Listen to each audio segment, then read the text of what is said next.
Hello friends, இன்றைக்கி நம்மளுடைய இந்த பதிவில் நம்ம என்ன பார்க்க போகிறோம் அப்படின்னு பார்த்திங்கன்னா, கிரியா யோகம் அப்படிங்கிற இந்த யோக தியானம் இருக்குது பார்த்திங்களா. இது ரொம்ப முக்கியமான ஒரு தியானம். நம்மளுடைய லைஃப்லேயும் மிக ஒரு அற்புதமான ஒரு விஷயம். இந்த தியானம் நமக்கு கிடைக்கிது. நீங்கள் இதை கற்றுக்கொள்ளணும் அப்படின்னு நினைக்கிறீங்க அப்படின்னா, இந்த தியானம் நீங்கள் பூர்வ ஜென்மத்தில், அதாவது இதற்கு முன்னால் இருந்த உங்களுடைய பிறவியில் இதை பற்றி நீங்கள் ஏதாவது ஒரு கொஞ்சம் அதில் கால் எடுத்து வச்சுருப்பீங்க. ஒரு படி இது கற்றுக்கொள்ளணும் அப்படிங்கிற ஒரு ஆர்வம் இருந்திருக்கும் உங்களுக்கு. அதனால தான் இந்த பிறவியில் இப்போது நீங்கள் இந்த கிரியா யோகத்தை பற்றி யோசிச்சுக்கிட்டு இருக்கிறீங்க, பழகிறதுக்கு. சரிங்களா? இதை பழகுனா நமக்கு என்ன பலன் கிடைக்கும் அப்படிங்கிறத பற்றி தான் இந்த பதிவில் நம்ம பார்க்க போகிறோம். அதுக்கு முன்னால் நம்ம சேனலுக்கு இப்போ நீங்கள் புது நண்பராக இருக்கிறீங்க அப்படின்னா, நம்ம வீடியோவை லைக் பண்ணி, ஷேர் பண்ணி, சப்ஸ்கிரைப் பண்ணுங்கள். உங்கள் ஃப்ரெண்ட்ஸுங்களுக்கு தெரிஞ்சுக்கட்டும் இந்த கிரியா யோகத்தோட நன்மையை பற்றி. இந்த கிரியா யோகத்தை இந்த கலியுகத்தில், அதாவது இந்த யுகத்தில், சரிங்களா, உங்களுடைய பிறவியில் இந்த யுகம்னு ஒன்று இருக்குது பார்த்திங்களா. பல ஆயிரம் வருடங்களாக இந்த யுகம் நடந்துகிட்ருக்குது.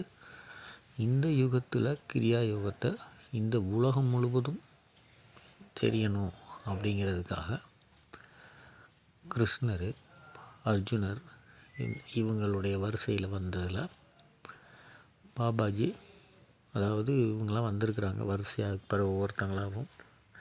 இதை ஒரு பரம சீக்ரெட்டாக வச்சுருந்துருக்குறாங்க. ஸோ அதில் இருந்து நமக்கு இந்த விஷயத்தை எல்லோரும் தெரிஞ்சுக்கணும், அதாவது மக்கள் எல்லாம் பழகணும், மனிதர்கள் எல்லாம் இந்த கிரியா யோகத்தை தெரிஞ்சு கொள்ளணும் இந்த யுகத்தில் அப்படிங்கிறத கான்செப்டில் வந்தவர் தான் மகா அவதார் பாபாஜி. சரிங்களா? இந்த பாபாஜி இந்த கிரியா யோகத்தை, இந்த சக்தி, அந்த பவரை உலகத்தில் இருக்கிறவங்க எல்லாரும் தெரிஞ்சுக்கணும் அப்படின்னு நினச்சி இந்த யோகத்தன்மையை, இந்த பவரை எல்லாருக்கும் சொல்லி கொடுக்கறதுக்காக ஒரு நண்பரை படைச்சிருக்கிறாங்க.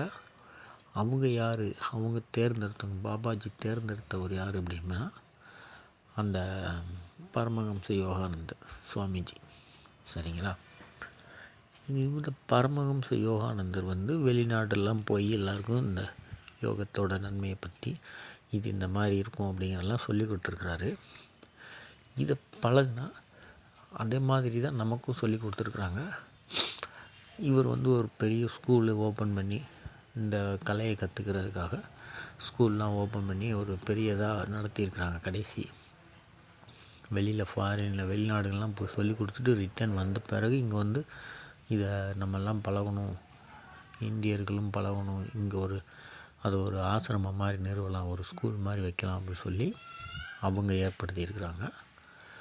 அதில் அவர் என்ன சொல்கிறார் அப்படின்னா, இதை பழகணும் அப்படின்னா இந்த யோக சக்தி, இந்த பவரை நீங்கள் பழகுனீங்க அப்படின்னா, நீங்கள் இதுக்கு முந்தின ஜென்மம், அதாவது இப்போ பிறந்திருக்கிறதுக்கு முன்னால் நம்ம பிறந்து நிறைய பாவங்கள் செஞ்சுருக்கலாம், ஏதோ செஞ்சுருக்கலாம், சம்திங்.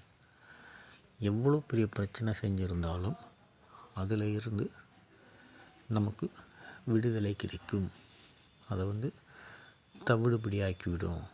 இந்த யோகத்தை நீங்கள் முறையாக பழகி நல்லா பயிற்சி செஞ்சீங்க அப்படின்னா உங்களுக்கு நல்ல ஒரு பலன் கிடைக்கும் அப்படின்னு சொல்கிறாரு.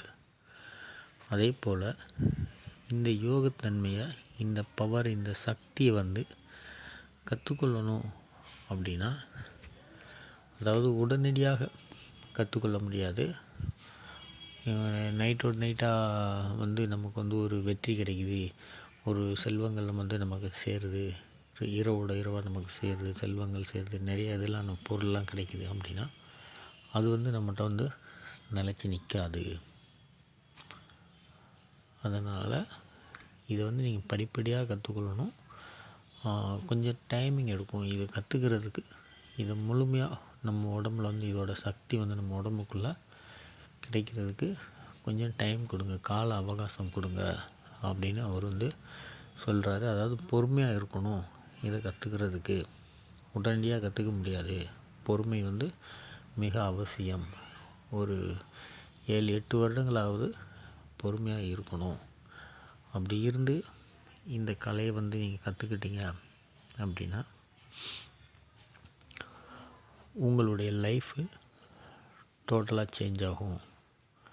உங்களுடைய தொழில் எதுவாக இருந்தாலும் சரி, நம்ம பண்ணக்கூடிய தொழில், நம்ம செய்யக்கூடிய மற்றவங்களுக்கு செய்யக்கூடிய இது, நம்மளுடைய பேச்சு திறன் எல்லாமே எதுவாக இருந்தாலும் டோட்டலாக மாறும் அப்படின்னு சொல்கிறாரு. அதனால் இதை கற்றுக்கொள்கிறதுக்கு கால அவகாசம் கொடுங்க.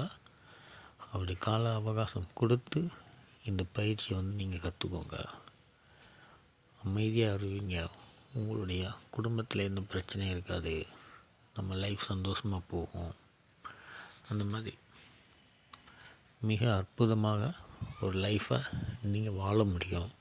அதுக்கப்புறமா இன்னொரு விஷயம் என்ன சொல்கிறாங்கன்னா, நம்ம இந்த பூமியில் எதற்காக பிறந்தோம், அதாவது எதற்காக இந்த பூமியில் நம்ம வந்து படைக்கப்பட்டோம் அப்படிங்கிற விஷயமும் நமக்கு புரியும். அந்த வேலையை நம்ம சரியாக செய்வோம் அப்படின்னு சொல்கிறாங்க. அதனால் இந்த கலையை கற்றுக்கணும் அப்படின்னா பொறுமை அவசியம். உடனடியாக கற்றுக்க முடியாது, சரிங்களா? ஆனால் சரியாக கற்றுக்கிட்டீங்க அப்படின்னா பொறுமையாக இருந்தால் கற்றுக்கலான்னு தான் சொல்கிறாரு. இதை முறைப்படி தெளிவாக படிப்படியாக பழகணும். இந்த பதிவை இது வரைக்கும் நீங்கள் நல்லா பழகியிருப்பீங்க, கேட்டிருப்பீங்க. இந்த இந்த யோக தியானத்தில் மூச்சு பயிற்சி செய்கிறோம் பார்த்தீங்களா, அந்த மூச்சு பயிற்சி பிராணாயாம பயிற்சி செய்வதற்கு உட்கார்ந்து செய்வதற்கு கால் வலிக்குது, சம்மணங்கால் போட்டு உட்கார முடியல, இல்லை பத்மாசனத்தில் உட்கார முடியல அப்படின்னா நம்ம உட்கார்றதுக்கு ஒரு பெஞ்சு ஒன்று வச்சுருக்குறோம்.